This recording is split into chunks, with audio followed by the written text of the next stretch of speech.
everyone, and welcome to this week's Pet of the Week segment. I'm Jane Jackson. I'm here with Jordan, Executive Director, and she just pounced off of us, but our Pet of the Week, Sapphire the cat. So tell us a bit about Sapphire. Who is she? Where did she come from? So Sapphire has been with us a couple times now. Her and her sister Amethyst, which is right over there, we'll show you in just a minute. They are just a little under 2 years old, and they've been with us, I think it was about 3 times. They've been returned, no fault of their own, just life circumstances changed.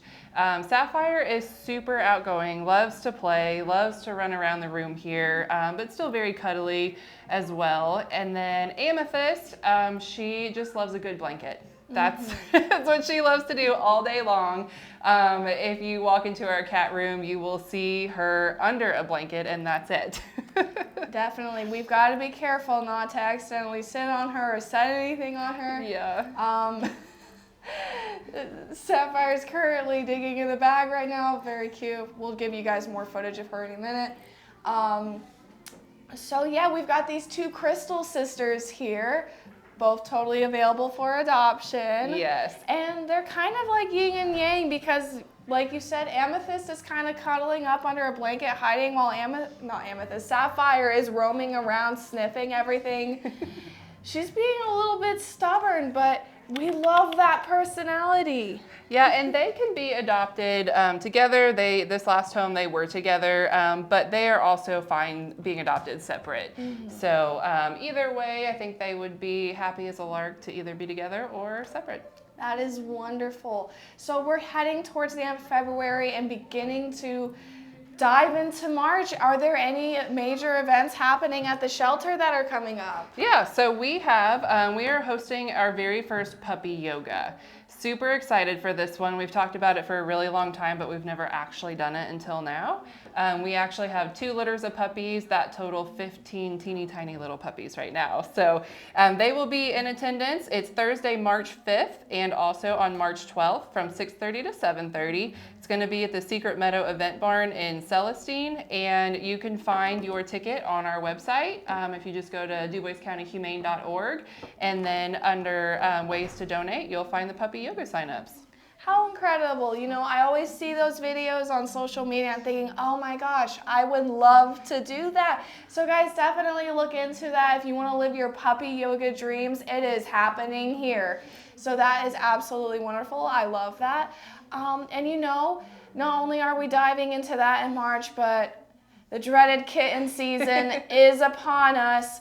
Would you mind sharing with the viewers what they can do at home or what they can do for the shelter to help prepare for that or even just get through it? Yes, absolutely.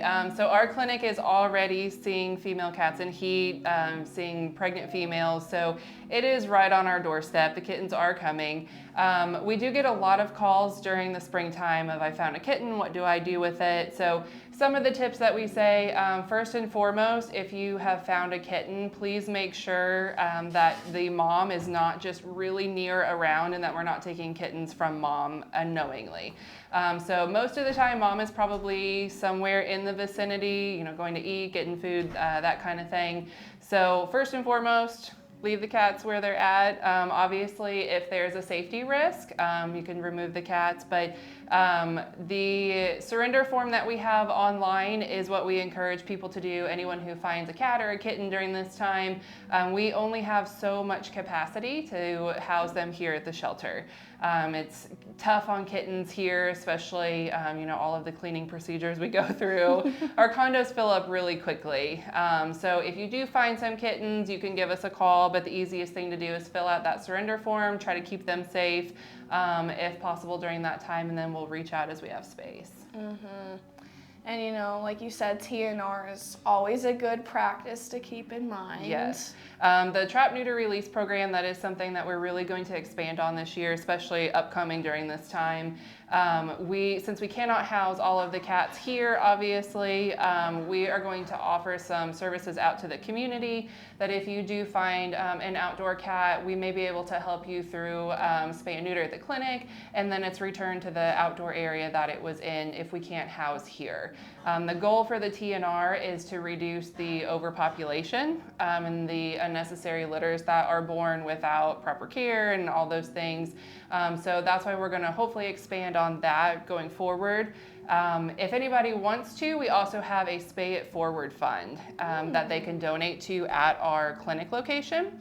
And the nice thing about that is you're donating directly to the spay and neuter efforts, and we earmark that for community cats or someone out in the community that might need some help.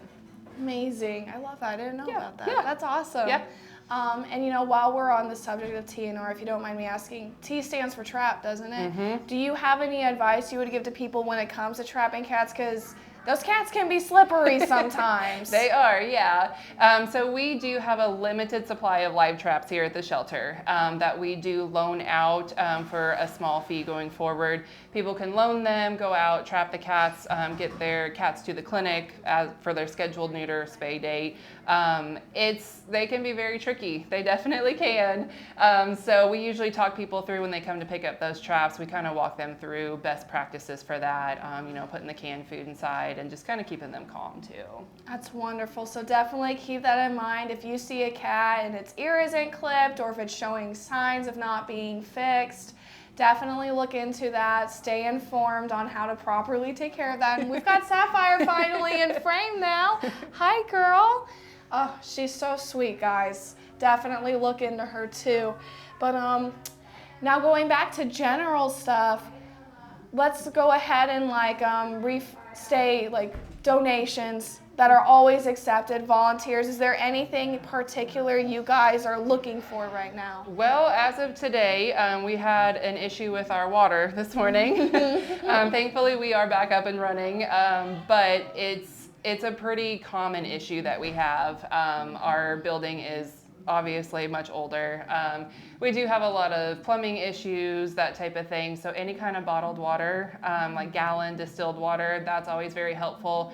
We try to keep as much here as we have space for, but unfortunately we also don't have a whole lot of space for storage either. So those donations are definitely helpful all the time, and especially coming up with kitten season. Canned kitten food, kitten chow, clumping litter, those are really going to be the three primary things that we're just going to blow through really quickly with kitten season coming up. Absolutely. So please do help. Always taking volunteers. With donating water, would you guys accept it if maybe people cleaned out their milk jugs and filled them up with water and donated them? So we'll designate if it's new drinking water versus water that we may need to simply clean the floors in the kennels. So we'll keep those separate. We can definitely take that. Any water that we use to clean the kennels comes from the hose. So anything like that is definitely helpful. That's great. And you're recycling too. And I'm sure most people already recycle their milk jugs, but that is just another great way to do it, and it's going for a good cause. But always looking for volunteers. We talked about reading with the cats last week, always accepting that. And donations, of course. And of course, we have Amethyst and Sapphire here waiting for their forever home.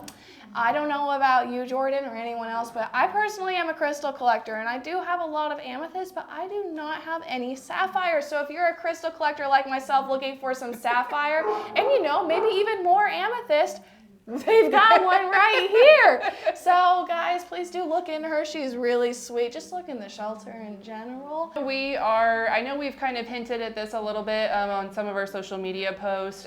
We are looking forward to different shelter planning strategies. So I know we've hinted at some of that. We have some discussions in the works about what the best move is going forward, whether it's renovating here, whether it's possibly building in a new location. So those are very preliminary stages, but we wanted to kind of touch on that a little bit because we do have a lot of people ask us, especially when things happen within the shelter and people know the building is older. There are planning strategies in the works. We just have not made a full decision on which route we're going to go yet. Awesome. So we're definitely going to have to keep in the loop on that. Yeah. You guys are going to have to stay in the loop on that. great things happening at the Dubois County Humane Society. Yep. And it's only going to get better, hopefully, even with the kitten season coming We'll up. make it through. We'll make it through. They always have. They always will. And with help from Vanderburg a few weeks ago, continuing to receive help. Yep. That's So we have wonderful. weekly conversations about how we can help each other, whether that be transferring animals back and forth, just routine discussions on best practices. So it's really nice to have that partnership. That's wonderful. We love shelters working together. So amazing things. Like I said 1,000 times, check out Sapphire and Amethyst and all the other cats here that can use as much help as possible. Or if you're looking for a forever friend, this is the place to look. So thank you so much, as always, for having us, Jordan. Your weather forecast is up next.